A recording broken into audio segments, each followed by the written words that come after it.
धार्मिक, ऐतिहासिक, सांस्कृतिक आणि पर्यावरण दृष्ट्या महत्त्वपूर्ण असलेल्या रामकुंड परिसरातील गोदावरी नदी व तिच्या उपनद्यांच्या संवर्धनासाठी तात्काळ उपाययोजना कराव्यात अशी मागणी नाशिक बचावच्या वतीने करण्यात आली. सध्या सुरू असलेल्या बेकायदेशीर बांधकामे, सिमेंट कॉन्क्रिटीकरण, अतिक्रमणे आणि वाढते प्रदूषण यामुळे नदीचे नैसर्गिक अस्तित्व धोक्यात आल्याचा गंभीर आरोप माजी नगरसेवक तथा काँग्रेस नेते राजेंद्र बागोल आणि जयेश पोकळे यांनी केला.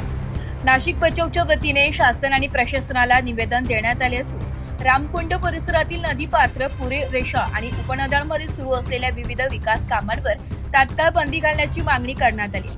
निवेदनात म्हटलंय की गोदावरी नदी काठावर मोठ्या प्रमाणात सिमेंट कॉन्क्रिटीकरण, नदीपात्र अरुंद करणे, ऐतिहासिक घाटांचे नुकसान, मंदिर परिसरातील तोडफोड आणि नैसर्गिक प्रवाहात अडथळे निर्माण करणारी कामे सुरू आहेत.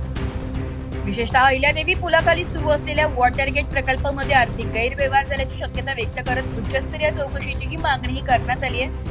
तसेच गोदावरीला मिळणाऱ्या अरुणा, वरुणा, सरस्वती, कपिला आणि नंदिनी या उपनद्यांचे नैसर्गिक संगम गटारांच्या पाईपद्वारे वळवले जात असल्याचा आरोप संघटनेने केला.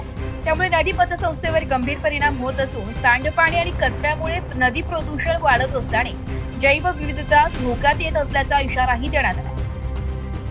नाशिक बचावच्या वतीने प्रशासनाकडे मागण्या करण्यात आल्या, ज्यामध्ये रामकुंड परिसरातील नदीपात्र, पूररेषा आणि नदीलगत सुरू असलेली सर्व बेकायदेशीर बांधकामे व सिमेंट कॉन्क्रिटीकरण तात्काळ बंद करावे, नदीपात्र व पूर क्षेत्रातील सर्व अतिक्रमणे हटवून नदी मोकळी करावी, गोदावरी नदी व तिच्या उपनद्यांचा नैसर्गिक प्रवाह, मूळ रुंदी आणि खोली पुनर्स्थापित करावी, ऐतिहासिक घाट, मंदिरे आणि सांस्कृतिक वारसा संरक्षित करण्यासाठी स्वतंत्र संवर्धन आराखडा तयार करावा, नदी प्रदूषण रोखण्यासाठी सांडपाणी व्यवस्थापन आणि पर्यावरणीय तपासणी अधिक कडक करावी. प्रशासनाने तात्काळ कारवाई न केल्यास व्यापक लोक आंदोलन उभारण्यात येईल असा इशारा राजेंद्र बागुल यांनी दिला. ब्युरो रिपोर्ट, नाशिक लोकशाही न्यूज, नाशिक.